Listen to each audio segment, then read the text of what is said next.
The Harmony Project is a nonprofit organization which we began in 2016. And what we wanted to do there was to enrich and enhance the lives of youth and children in the Sooke community.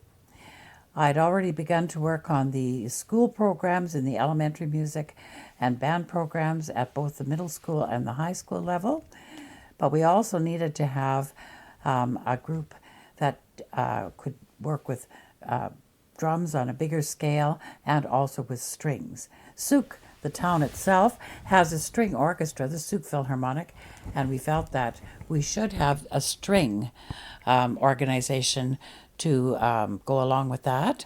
And then also many of the high schools in the Sooke district had drum lines, but we out here in Sooke did not.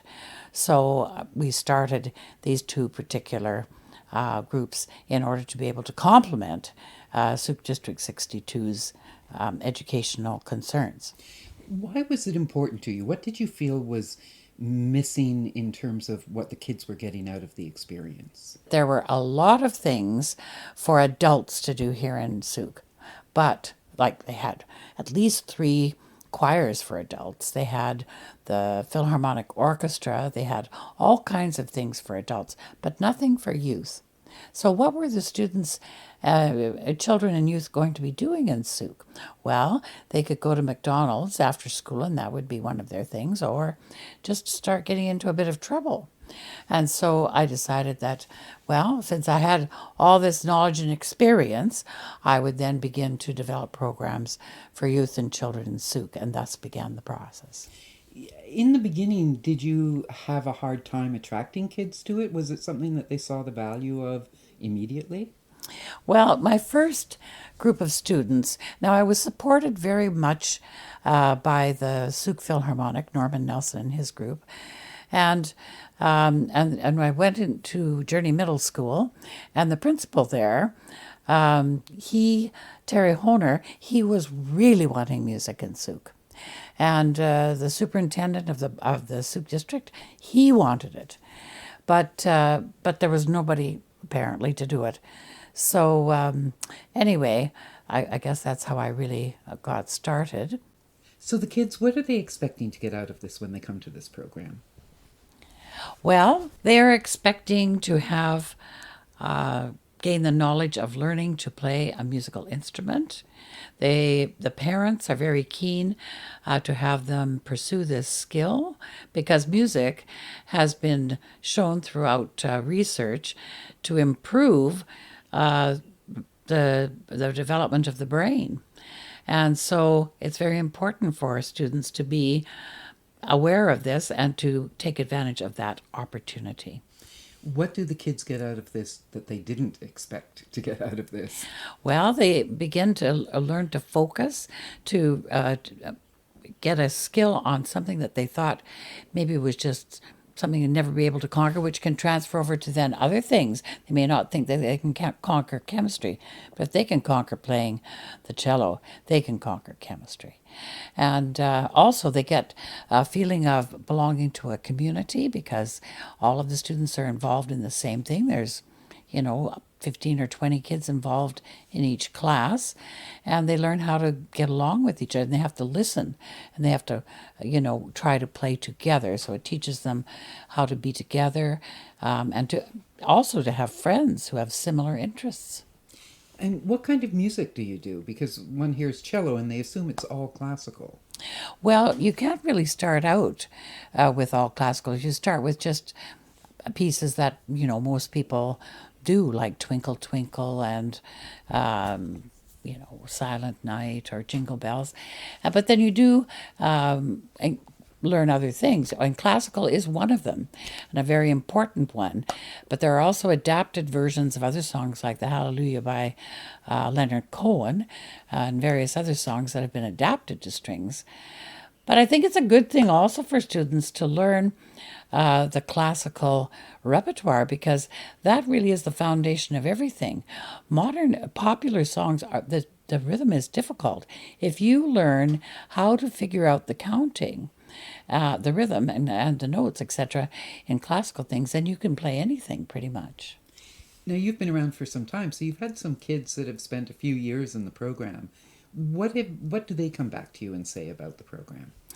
Well, I know for some that it's really changed their lives. One student here in Sooke, he began in the band program and was having a difficult time just fitting into school.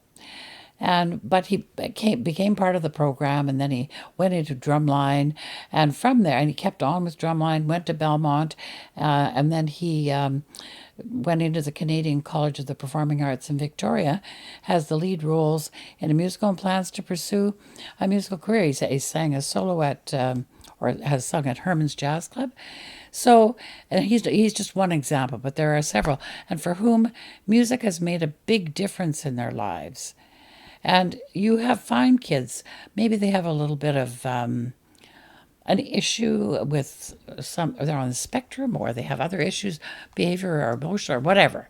But this is just of interest to them so that they are, find comfort and safety in belonging to music or learning music and belonging to a group. And this is really about access, isn't it? So It is. It's because, as sad as it is, for some kids, affording a musical instrument or affording classes would be just beyond their family's ability to manage, wouldn't it? Absolutely.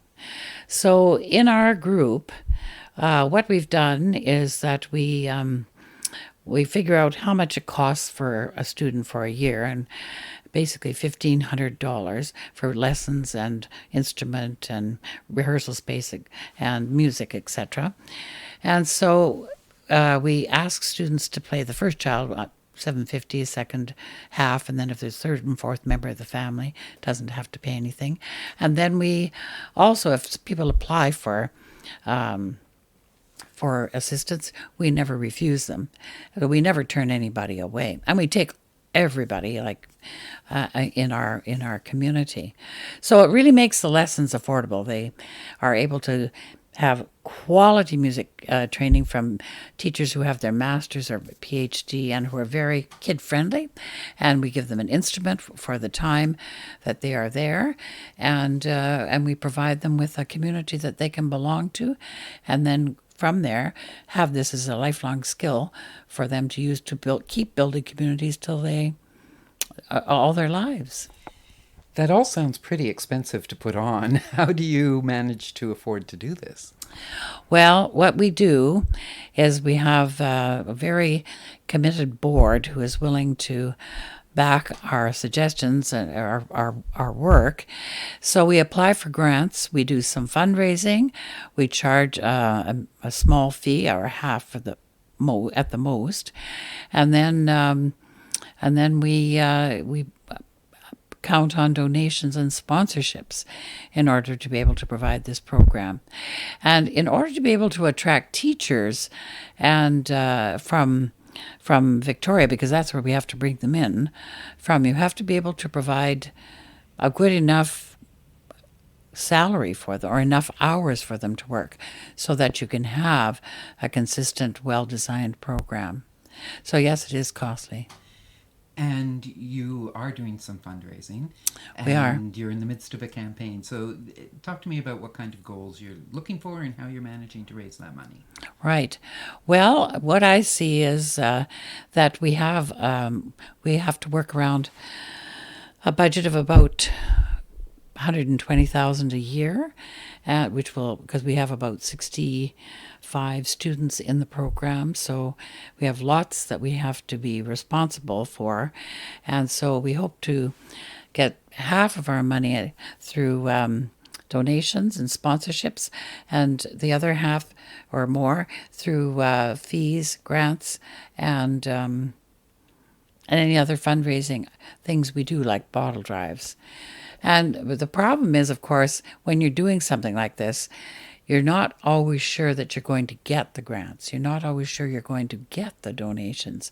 So it's always at the end of every year a little uncertain because we think, are we going to have enough? Should we just go on in faith, And many times we do. We just carry on in faith. Because I think, actually, at the bottom line, I think the children and youth of Sooke deserve to have quality education. And this is what we're trying to do, provide quality education at a very affordable rate for families and for the community. And so I think people who are coming into Sooke can see that, and then they think, well, then my child, they'll have some opportunities here. Lorna, thank you so much for taking the time to talk to me about this today. It's a great project, and I do hope people step up and support it. Thank you very much for giving me this opportunity, really. It's lovely. And I wish all the best to Sooke Radio Live. I think it's marvelous that we have a radio station here in Sooke. Thank you.